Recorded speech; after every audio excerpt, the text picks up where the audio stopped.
Salut à tous, on se retrouve aujourd'hui pour parler du Paris Saint-Germain ce vendredi 22 mars. On commence tout d'abord avec le programme du PSG pour cette fin de semaine. Donc aujourd'hui on est vendredi et il y a de nouveaux entraînements. Donc le dernier entraînement de la semaine parce que demain samedi et après-demain dimanche ça sera repos. Retour à l'entraînement ça sera lundi prochain. Et concernant cet entraînement du jour qui s'est passé sous le soleil parce qu'actuellement il fait très beau que ce soit à Paris ou même en France. Donc le travail se poursuit au campus PSG pendant la trêve internationale même s'il n'y a pas de match pour le PSG là ce week-end. Bien sûr, il y a entraînement, quelques photos, Nordi Mukele.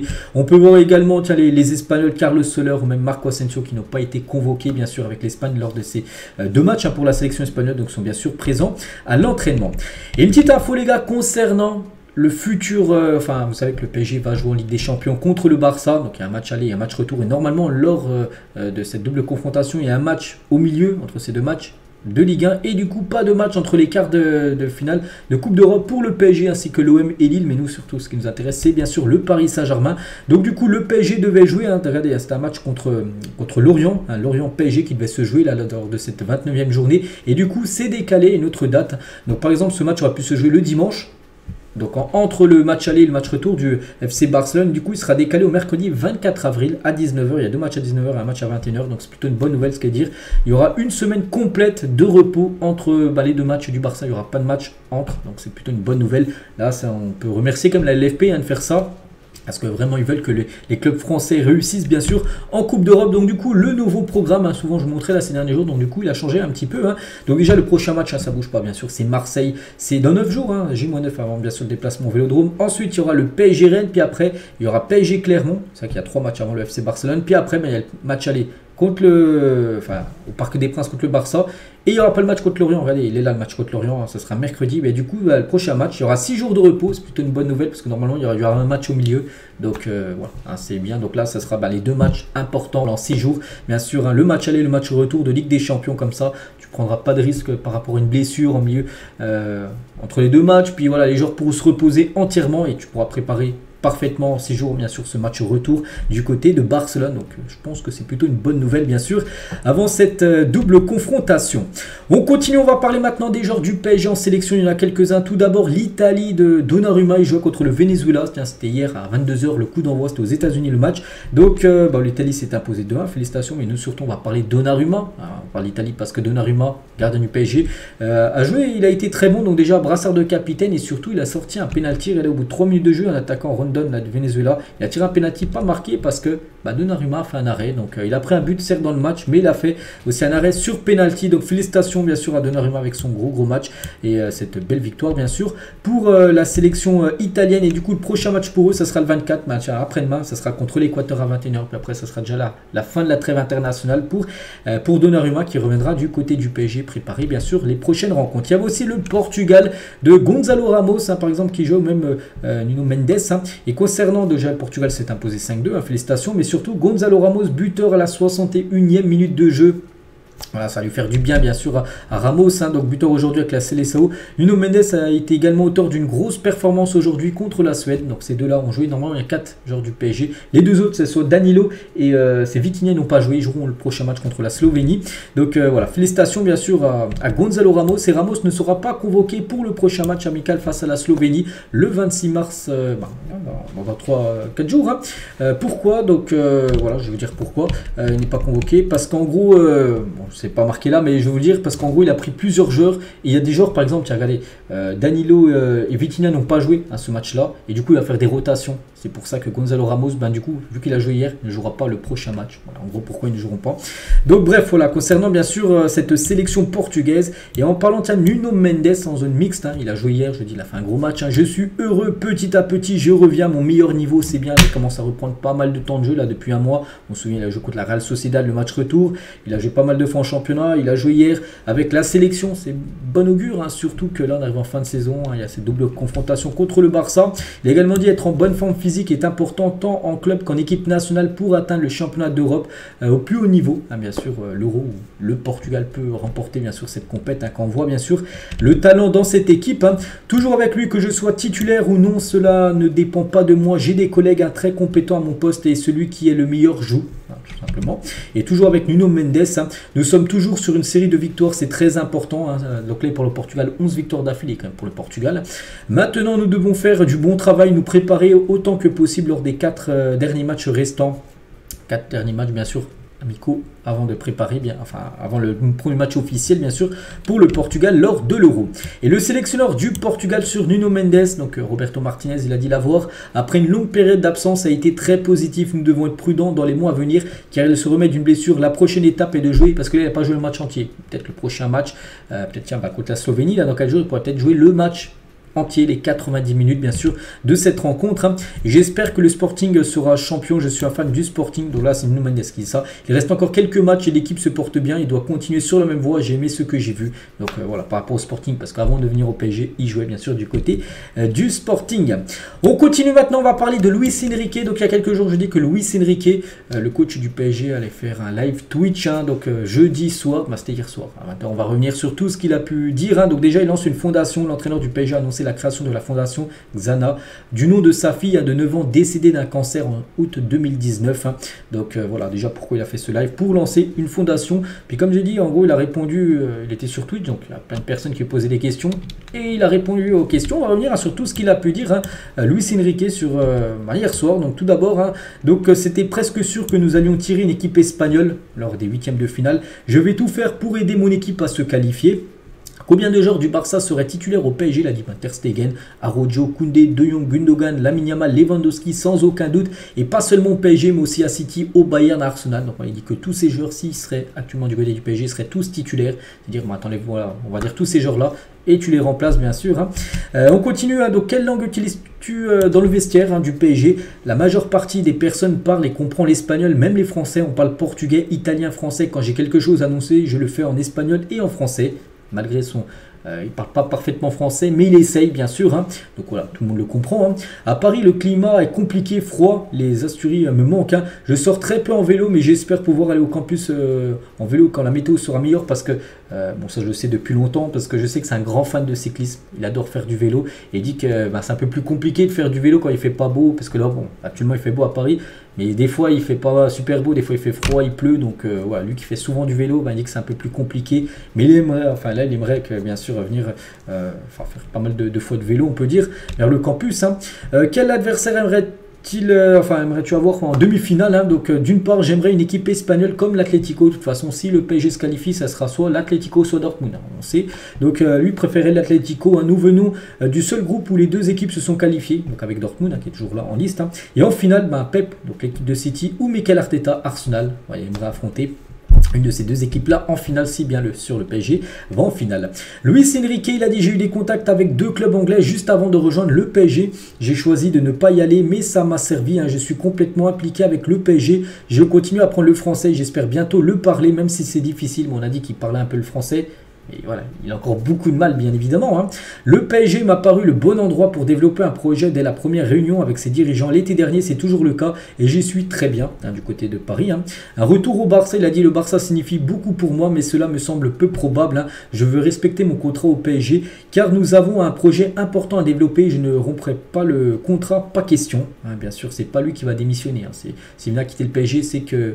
Voilà, donc Nasser lui dit voilà, c'est fini, hein, comme il a fait souvent avec les anciens coachs, mais on n'espère pas, parce qu'on espère au PSG, on l'a dit en plus en début de saison, on espère un entraîneur sur la longue durée, au moins 3 ans. Donc voilà, même si une élimination contre le Barça en quart, tu gardes bien sûr Luis Enrique. Plus de pression à Paris ou à Barcelone, il a dit: le Barça est un club très spécial, mais tous les grands clubs, le PSG, City, Bayern, United, sont des clubs avec une énorme pression interne et externe, hein. Mais au Barça, en tant que Catalan, c'est difficile, hein. Toujours avec Luis Enrique, Unai Emery est un grand entraîneur et un excellent communicant. Mon fils et ses amis sont des fans d'Unai, hein, parce que connaît la réussite partout où il passe, hein. Son attitude devrait être un exemple pour tout le monde, hein. Nous devons y aller pas à pas. Nous devons croire que nous sommes capables d'éliminer le FC Barcelone, aborder ce quart de finale sans peur. À la suite, on verra si on se qualifie, bien sûr, hein. Unai Emery, donc il revient sur Unai Emery parce qu'il le connaît, bien sûr, c'est un entraîneur espagnol, ancien coach du PSG, n'oubliez pas, me donne des leçons en français et en anglais. En plus d'être un très grand entraîneur, c'est un grand homme, hein. Mon fils est fan de lui. L'attitude d'Unai Emery est celle que tout le monde devrait avoir, hein. J'essaie d'apprendre le français pour parler de manière fluide, hein, mais je suis très mauvais pour cela. Apprendre une langue, c'est faire partie d'un pays. Luis Enrique sur Dembélé, non, il n'a aucun problème. Hein. Il est avec sa sélection et j'espère qu'ils en prendront soin parce qu'on se souvient le dernier match contre Montpellier, il a un problème à l'oreille, donc il a annoncé son forfait, mais non, là, il dit qu'il n'a plus de problème. Il va jouer normalement demain, bien sûr, contre l'Allemagne. Hein. Il parle aussi de Xavi Simons, Luis Enrique. Quelqu'un lui a posé une question. Xavi Simons, est-ce que tu vas compter sur lui la saison prochaine? Il a dit un autre joueur qui appartient au club. Il est prêté, il était excellent hein, du côté de Leipzig. Hein. Il a les qualités parfaites pour ce que nous voulons. Il pourrait bien évidemment être une option très intéressante pour nous, mais ça dépend des clubs. Le PSG et Leipzig hein, pour voir ce que ça va donner, mais on espère qu'il viendra et restera surtout au PSG. Xavi Simons, hein. Mbappé au Real Madrid, Luis Enrique l'a dit, je ne sais rien, il n'y a que Kylian Mbappé qui sait hein, ce qu'il compte faire. Hein. Zaïre Emery possède une intelligence au-dessus de la moyenne, en plus de ses qualités physiques et techniques. Hein. Ce qui me plaît chez lui, c'est sa capacité à se connecter aux autres joueurs. Warren est l'un des meilleurs sur ce point. Zaïre Emery, toujours à 18 ans, c'est un des joyaux que nous avons trouvé au PSG. Il est déjà en sélection, c'est un joueur avec une telle intelligence et pour nous c'est très important. Toujours avec Luis Enrique, il dit hein, j'ai une relation magnifique avec les médias. Bon, c'est ce qu'il dit, mais voilà, souvent des fois il répond cash, hein, on peut dire, très froid, on peut dire, hein, des fois aux médias. Hein. Elle dit, je les respecte tous, je vis seulement une petite part des journalistes quand je m'énerve. Hein. Il y a de nombreux journalistes très professionnels et intéressés uniquement par le football, le jeu. Hein. Donc, tiens, toujours avec Luis Enrique, c'est intéressant comme ce qu'il a fait comme interview, c'est bien, voilà, parce qu'on n'a jamais vu ça dans le passé, un entraîneur qui faisait un live Twitch hein, pour répondre. Des fois, il répond aux journalistes, mais là, c'était des personnes, hein, des supporters qui lui posaient des questions. Hein. Mbappé sera-t-il titulaire face au Barça en cas de Ligue des Champions? Il a dit, à ton avis, tu en penses quoi? A répondu Luis Enrique avec un sourire. Donc, oui, ça veut dire que oui, il devrait être titulaire à part cette blessure, ce qu'on n'espère pas. Il devrait bien sûr être aligné. Hein. Écrire un livre, il a dit, je le ferai un jour. Hein. J'ai énormément de choses à raconter sur ma carrière de joueur, d'entraîneur et mes occupations, dont le sport qui prend une place importante dans ma vie. Toujours avec Enrique. Hein. J'ai toujours eu des préjugés sur le championnat de France, mais c'est faux. Hein. Il pensait que le championnat de France était nul, hein, comme beaucoup pensent. Puis quand ils viennent en championnat de Ligue 1, ils voient en gros que c'est un championnat très compliqué. Il a dit, j'ai bien aimé Lens, Rennes, Monaco, Marseille, Brest, qui réalisent une saison historique. Hein. Il y a beaucoup d'équipes qui pratiquent un football de haut niveau. J'ai pour habitude de ne pas prendre de petit déjeuner. Et si je le fais, je mange beaucoup d'œufs. Voilà. J'adore manger ça. Le midi au campus, nous avons un buffet extraordinaire, bien sûr, avec des cuisiniers hein, qui sont là, bien sûr, hein, pour faire des plats. Je dîne souvent à la maison et parfois dehors. Il y a d'excellents restaurants dans cette ville. Hein. Nous avons 4 ou 5 chefs au campus PSG, un buffet exceptionnel avec des légumes, des protéines. Quand je vais au restaurant, c'est toujours très bon. Paris est une ville de très haut niveau ce qui concerne la gastronomie. Bon, ça c'est vrai que quand tu passes de l'Espagne, moi qui ai déjà allé souvent en Espagne, les gars, c'est avec la nourriture en France, pour moi il n'y a rien à dire hein, par rapport à la nourriture espagnole. Il y a une sacrée différence de niveau. Bref, il félicite aussi Arnaud Tenas. Arnaud Tenas, c'est fantastique. Hein. Il a évolué quelques matchs avec nous et a bien joué en début de saison. Hein. C'est une grande signature sans aucun doute. Hein. Il est arrivé libre et il a un niveau et une attitude top depuis le premier jour. Hein. Toujours avec Luis Enrique, le plus important est de réussir à faire progresser ses joueurs. J'adore ça.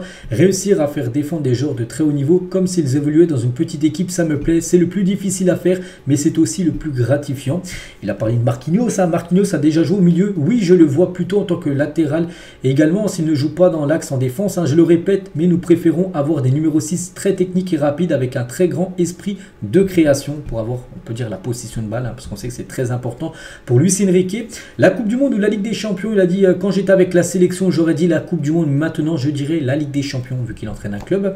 Beraldo milieu de terrain, il a dit les bons joueurs peuvent jouer partout. Hein. Beraldo est un central avec la possibilité de jouer sur les côtés, surtout ce défenseur gauche. Hein. Cela dépendrait de l'idée de jeu, mais dans notre idée nous voulons des milieux qui jouent le plus offensif possible. Puis voilà, c'est peut-être pas la meilleure solution, il a pu répondre par rapport à ça. Luis Enrique, toujours avec lui, donc entraîneur, ferait-il jouer Enrique le joueur, hein. Ça dépend de l'entraîneur. Si c'est moi, je ne joue pas. Ma grande qualité n'était pas de conserver le ballon, mais plutôt de surgir du milieu pour me projeter et marquer. Donc voilà, si lui, il aurait été en tant que joueur là, il aurait été coach en même temps, en gros il ne le ferait pas jouer, tout simplement sa version joueur à l'époque. Hein. Luis Enrique sur la double confrontation contre la Real Sociedad, hein. Qu'est-ce qui a été le plus difficile? Je le répète, nous avons eu la chance de les jouer au bon moment. Voilà, parce que peut-être il y a quelques mois, ils étaient plus compliqués à jouer. Hein. Toujours avec Luis Enrique sur Pep, hein, donc Pep Guardiola, et enfin plus d'être un ami et quelqu'un de très innovant, il est l'entraîneur qui a le plus fait évoluer le football dans toute son histoire, et pourtant il y a eu énormément de très grands entraîneurs. Hein. Toujours avec Luis Enrique, hein, voilà, il y a encore quelques-unes, il y en a encore deux les gars, voilà, pour finir avec lui, hein, pour vraiment être complet sur tout ce qu'il a pu dire. Hein. Donc voudrait-il entraîner de nouveau l'Espagne? Il a dit oui, ça a été une expérience unique qui nous a fait grandir, j'ai travaillé avec des gens qui nous ont donné toute leur confiance, bien sûr que j'aimerais de nouveau représenter mon pays, parce que qu'il avait un peu floppé. On se souvient lors de la dernière Coupe du Monde éliminé dès les huitièmes de finale. C'est pour ça en gros qu'il avait été licencié. Qui va gagner le titre en première ligue? J'aimerais que ce soit Mikel Arteta, donc Arsenal. Ici ce n'est pas lui, je voudrais que ce soit Pep Guardiola. Sinon Liverpool ou Aston Villa d'Unai Emery. Mais je pense que c'est City qui va gagner. Voilà, je pense aussi. Je ne connais pas encore le Vélodrome. Prochain match du PSG, c'est au stade Vélodrome. Il y a l'air d'avoir une ambiance très intense. J'espère que ça sera un grand match de football, mais ça sera compliqué pour ce que cela représente pour Marseille et pour nos supporters. J'espère que ça sera une grande affiche. Enrique, entraîneur, ferait-il jouer Enrique le jour? Bon, c'est à peu près la même chose qu'on a dit tout à l'heure. Et pour finir, allez, c'est fini. Donc voilà, Luis Enrique, merci à tous les Français, Parisiens et supporters du PSG qui m'ont écouté. Je vous souhaite à tous le meilleur. Adios.